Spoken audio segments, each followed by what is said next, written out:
Hi, and welcome to the Richard Hanson Show. Today, Rich will be talking directly to the men about how to overcome obstacles, take your life back, and be the man God intended you to be. Thanks for listening. Here's your host, Richard Hanson. What's up, guys? Super excited to be able to come to you wherever you are in this great wide world. And let me just start off by saying how grateful I am to each and every one of you, the listener, that continues to support this podcast that's literally reaching around the world. I mean, what started out as just a simple request to record a few podcasts has literally now turned into something that is being done on a weekly basis, and literally thousands of people are receiving these messages. And that's because of people like you. And I just want to say thank you from my heart to yours. You know, I want to jump right in talking about transformed men, because there's something powerful about a man. In fact, if we ever want to see true eternal change in this planet, it has to begin with the discipleship of men. They're the backbone of any great civilization. I heard a story a while back about a lion that was captured in the wild, and it was brought in and put into a zoo, and they began to domesticate this wild animal. And over the years, this lion lost its fight. It was so used to pacing back and forth in this cage, where one time of its life it was roaming the land, hunting and expanding its domain. But years later, the zoo decided to release this once king of the jungle back into the wild, and they found it so ironic that when they released it into its natural primitive habitat, that the lion that was once so busy about its life as king now was pacing this wild terrain as if it was still in a cage. I want you to think about that. John Eldredge said this: "For after years of living in a cage, a lion no longer believes it's a lion, and a man no longer believes he's a man." I mean, talk about a riveting, detailed description of the condition of where men are right now, presently in this world. I don't know about you or where you are right now in your life, but I know for me, it's time for a nationwide liberation of men from the very cages that society has put us into. You see, all men are going to die. And I think it's important you realize that. All of us, every single one of us, is going to die. But very few of us are truly going to ever live life the way God intended us to live. You see, if you can transform a man, you can transform a marriage. If you can transform a marriage, you can transform a family. If you can transform a family, you can transform a neighborhood. If you can transform a neighborhood, you can transform a city. If you can transform a city, you can transform a nation. And if you can transform a nation, you can transform the world. See, that word transformation, according to Webster's dictionary, literally means a complete or major change in someone or something's appearance, form, or character. I want you to hear me again. I want you to get out your laptop. I want you to pull out your iPhone, get that notepad out, and I want you to write this down. The word transformation, according to Webster's dictionary, and it's so more important that you get this in your heart than just writing it down. It means a complete and utterly major change in someone or something's appearance, form, or character. In other words, the original Greek language of that word used for transformation is metamorphosis. It's like the process that a cocoon, which is housing a caterpillar, that caterpillar is in a dark place and it feels as if its life has come to an end. Think about it. There are men right now that are in what they sense is a dark place. Maybe you're listening right now. Maybe you're in a dark place. Maybe you're bound in addiction, bound in pornography, bound in something that has got you so filled with shame and guilt and condemnation that you feel as if you are in this dark place and that you are never going to get out of this, just like that caterpillar. But I want you to know, my friend, wherever you are, that there is a process that you are going through right now. And if you will heed to that process and allow that process to transform your life, what's going to emerge out of that as you break free out of this prison is you are going to have a complete and utter change in how people see you. In other words, you're no longer going to be defined by the labels that people have put on you. You are going to become limitless in your potential and how God created you. See, that definition of metamorphosis is not only a profound change in form from one stage to the next in life, but like an organism, it begins to change the molecular structure of that, where that organism now becomes an adult butterfly. And I think that's what we need to be reminded of, that kingdom mentality of the monarch, that God wants us to expand our reach, our boundaries, our imaginations, what is capable of what we feel can be accomplished by our life as a man. See, on the outward side, it may feel as if there's no change. You may feel as if nothing has changed. You're the same guy that looks in the mirror every single day and forgets about who he is the moment he walks away. But I'm here to tell you today that God wants to change the nature of who you are. And that change begins on the inside. See, as men, we're always looking on the outside. We're always looking at our physical appearance. Are we building our muscles? Are we wearing clothes that are going to attract the ladies? Are we having the big house? Are we driving the nice car? Do we have the job or the skill set that sets us apart from the pack? We want to be these alpha males, these lone rangers, these wolves. But the reality is, it's not good that man's alone. It's not good. That's why during wars, when men would get shot, they would be so filled with pride that they had to tell their buddies that they had been wounded, that they would literally go off to an isolated place and they would bleed out. They would lose their life. And there are so many men today losing their life. They are bleeding out because they are not allowing this process and this change to happen in their life. You see, gentlemen, I want to tell you something. God wants to create a special name for you. He wants to call you by a new name, not the name that even your parents gave you. He wants to call you what it truly is in its essence to be a man. But to do that, you got to uncover that name. See, it's the glory of God to conceal something. See, concealed in you, whether you're tall, whether you're small, whether you're black, whether you're white, whatever, concealed beyond that exterior shell is something that God is trying to get at. He's trying to crack that hard outside shell so he can pull out the man that you have been called to be. You see, man is essentially the image, the shadow, and the likeness of God. You see, you, my friend, are a snapshot of God. So when the world looks at your life, do they see a reflection of God? Do they see how God truly is in his essence?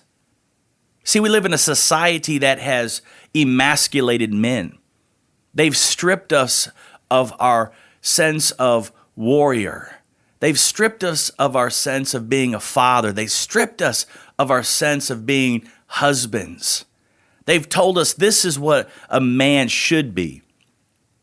But femininity can never bestow manhood upon another man.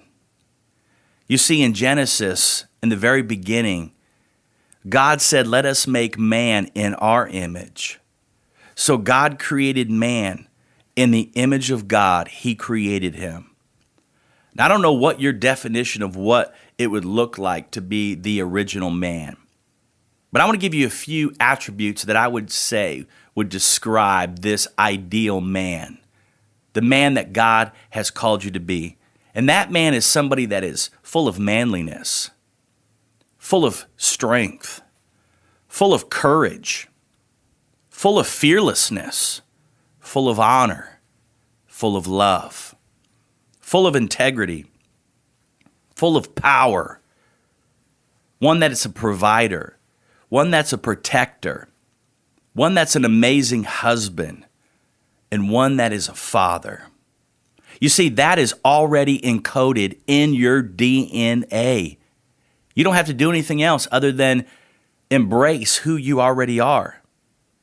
But through a specially designed system, the enemy has tried to assault the very essence of what it is to be a man. We now have a generation of men, I want you to hear me, who identify more with the effeminate or the feminine side, thus leaving them confused about their gender, causing them to be weak, fearful, lustful, disloyal, manipulative, shameful, guilt-ridden, addicted, stressed, worried, and even depressed. Gentlemen, I want to tell you something. From my heart to yours, there's hope. But liberation begins at the foot of the cross. It's here that we meet the manliest man who ever lived. And that man is Jesus. It's here that we have permission. And that's what you want. You want permission. You're waiting for somebody to give you permission to be a man, to be wild, to be free, to be adventurous. It's here that it's okay to remove the mask and stop living life as an imposter. It's here that we learn what it is to love our wives, to love our kids, to love our family, and to love our friends. It's here where we truly know what it is to not live life domesticated or neutered or even emasculated. It's here, right here and now, where we are given permission to explore, to build, to expand, and even to conquer. I mean, think about what it is to be a man. We've made it about sitting around a coffee table and talking about how bad our lives are, or how horrible our relationships are, or how troublesome our kids are, or how much we don't like our job, or why we aren't doing what we feel that we should be doing. If that's what our definition of being a man is, then we have missed it. You see, man was created in the wild. The only thing that God created in the wild, but yet he was brought into the garden and given an assignment to rule and subdue and to take that environment everywhere he went. What kind of environment are you expanding, my friend? Are you expanding the reality of what it is to truly explore, to truly build something, to truly expand, to truly create? Or are we expanding our own agenda of fear and control and manipulation and being master posers, pretending like everything's okay when everything's not okay? My friend, everything you've ever wanted, think about it. Because what he is offering us right now is so good that when we truly see it for what it is, nobody would want to turn it away. Because it's what we've dreamed about. It's what we've imagined. But it's right there. It's right there at the foot of the manliest man you will ever meet. But we've got to be willing to go there.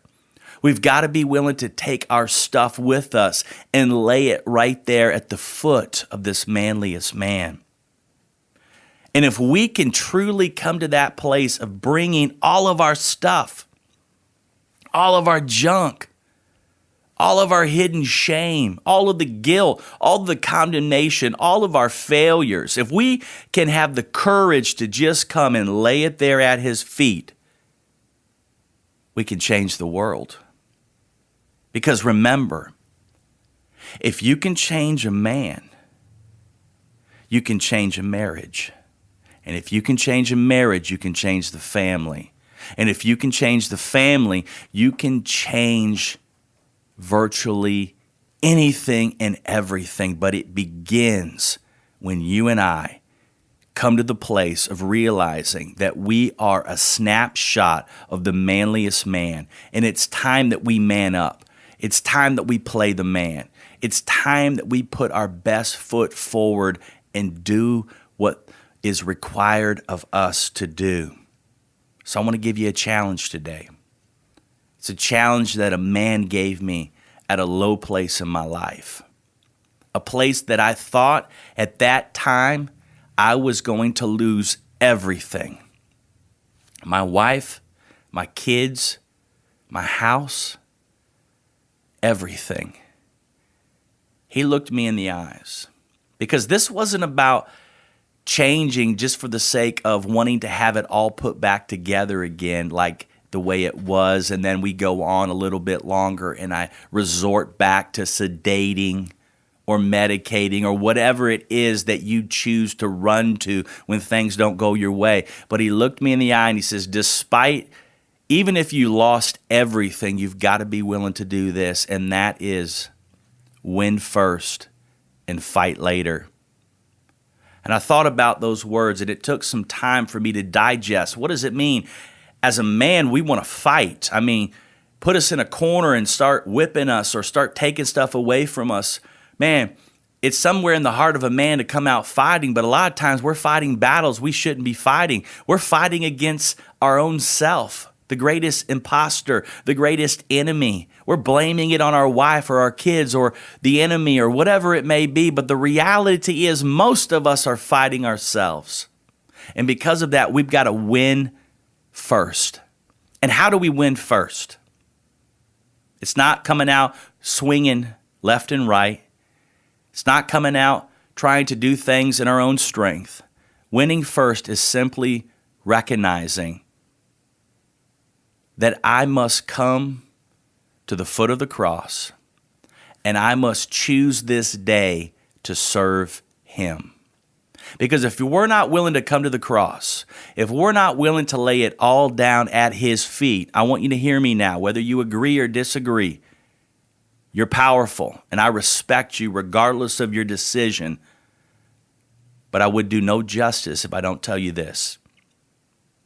It begins when we make him Lord of our life. Because when we make Jesus Lord of our life, then we win. Because we've read the back of the book and we recognize that this battle that you and I are fighting, this battle for the very essence of what it is to be a man, is already been won. And because of that victory, we now can pull ourselves out of that situation because we are operating not from a place of defeat or weakness, but we are operating from a place of supernatural manly strength. So, my friend, you have a choice to make. Are you going to continue on in this pattern of insanity, doing the same thing you've always done but never getting the results you've always wanted? Or are you willing to try it his way? And that's to come to the foot of the cross and to bow your knee so that you can truly win first and fight later. So, the choice is yours. If you're willing to make that stand, then I'm willing to make that stand to stand beside you Because at the end of the day, we need men that are in the bunker with us. Men that are willing to jump in the foxhole and take a bullet for us. Men that are willing to fight when we can't see what we are fighting. Men that are willing to stand and have our backs when we can't see what's coming behind us. Men that are willing to do whatever it takes to see you and I become the men God has called us to be. My friend, I believe in you, the real you. Not the one the media says, not the one the liberals may say, not the one that the feminism movement may say. I believe in you, the very essence of man. So from my heart to yours, wherever you are tonight, I want you to know you got this. So make it an epic day.